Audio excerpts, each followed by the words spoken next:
Yeah. So if the process of American disengagement is irreversible, and it started actually with uh, George W. Bush and Obama and Biden and the rest, uh, we are in 2030, and do we have two NATOs? One that is basically the U.S. in a confederal arrangement with the other NATO, which is the European NATO. Well, I mean, I think there's lots of arguments to believe that NATO will survive because, one can protect each other without the US. I mean, one can prepare for that. And the US might come back into NATO down the road. It's not necessarily permanent. It just means, I think, that one needs to have structures which are able to work without relying that the US is going to come to the rescue. But of course, that requires a very clear commitment of the others to say, we will do, the Article 5, we will do what it takes to protect our allies, even if the US is not at that moment one of them, not helping us in this process. I mean, is it going to be, NATO -1? Or maybe are others going to join?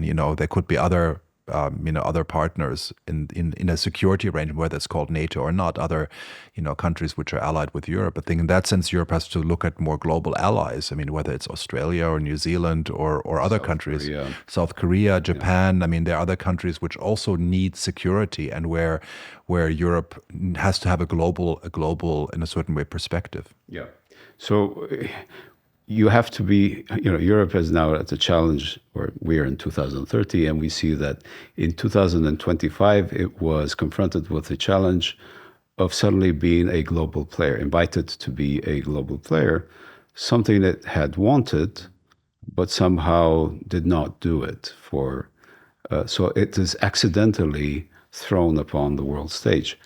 How did Europe act?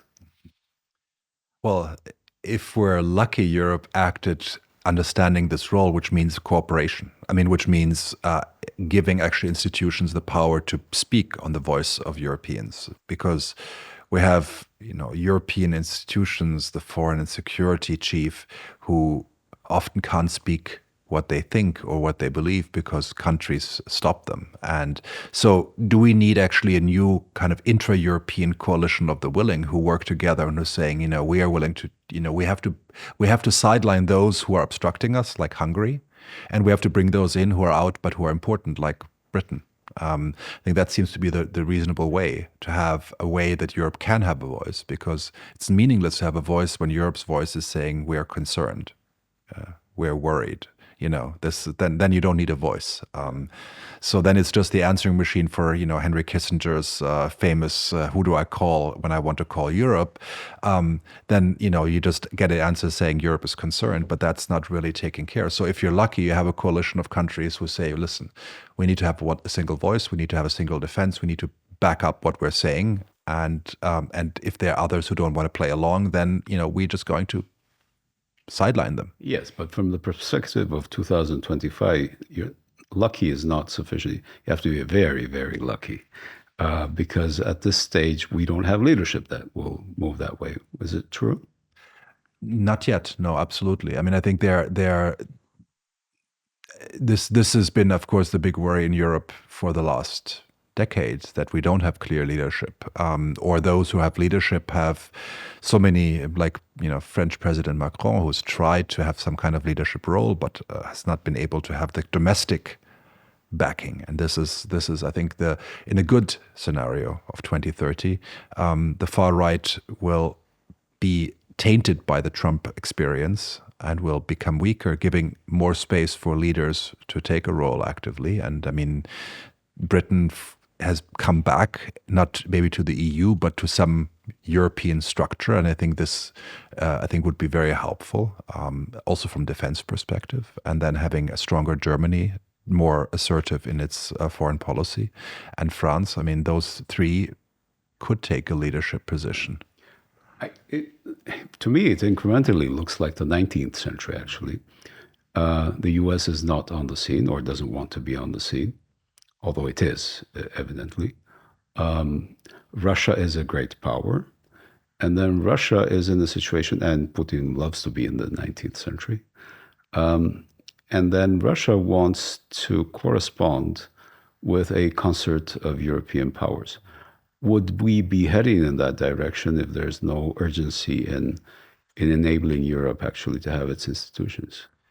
Well, Russia also wants the European powers to be disunited because that makes it stronger. It gives it more bargaining power. So you have to prevent that. You have to have a united Europe, but also, create alliances beyond that. Because, unlike the 19th century, there's a world out there which is not colonized like it was in the 19th century. So it isn't just European powers, they're global powers. And I think one of the big problems we've seen and in the crisis is not just the transatlantic, but it's the decline of multilateralism. And we saw this, when Russia attacked Ukraine, how many countries in the global south did not join sanctions against Russia? Not because they are necessarily think it's great to attack other countries or believe the Russian narrative, but because they were pragmatic about their economic and other ties. But it means that the kind of multilateral ideas have become weaker. And of course, some of it was caused by the US with its unilateral actions in Iraq, for example, in 2003. But I think to prevent the 19th century world where it's just the power of the strongest and the big powers dominate and you create these alliances, which, let's not forget it, that's the world which led to World War I, right? This is not, I think it's not a desirable world to live in. For that, you have to restore multilateralism and international cooperation. I mean, it's not going to be easy. But that's the model which emerged in response to the 19th century. Yeah, but there's also the other argument from the South, which is not, it's not that the South did not engage, the global South did not engage only because of its links to Russia or in a transactional way, but also because they have recognized that we live in an age of cynicism. Within 1 month, more Palestinian children and women children were killed than throughout the Ukrainian war.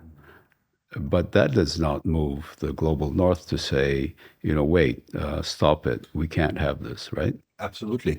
No, and we saw it also when Netanyahu was indicted, by the ICC, how European powers were rather reluctant to support that decision while they were enthusiastic when Putin was indicted. So I think there's lots of hypocrisy in the European and, let's say, the global North, which we have to look very carefully and very closely and realize that if we want to have a multilateral order, we also have to accept decisions which many leaders might not like for political convenience or other reasons. And so this is, we have to really rebuild this international order because it's deeply shaken. But, these institutions are still around. The ICC got, a former president in dock, which is a big achievement. So it's not that these institutions are gone, and I think they are still there. They have to be salvaged, and of course, some of them have to be changed. But it requires absolutely recognizing also where the so-called West went wrong in the last decades out of arrogance or out of its sense of dominance. That, true multilateralism, of course, has to involve the countries which have maybe different views. Of course, the question is, how do we then deal with, how central is democracy to multilateralism? I think now in this attack of both liberal democracy and multilateralism, we realize how much the two are linked to one another.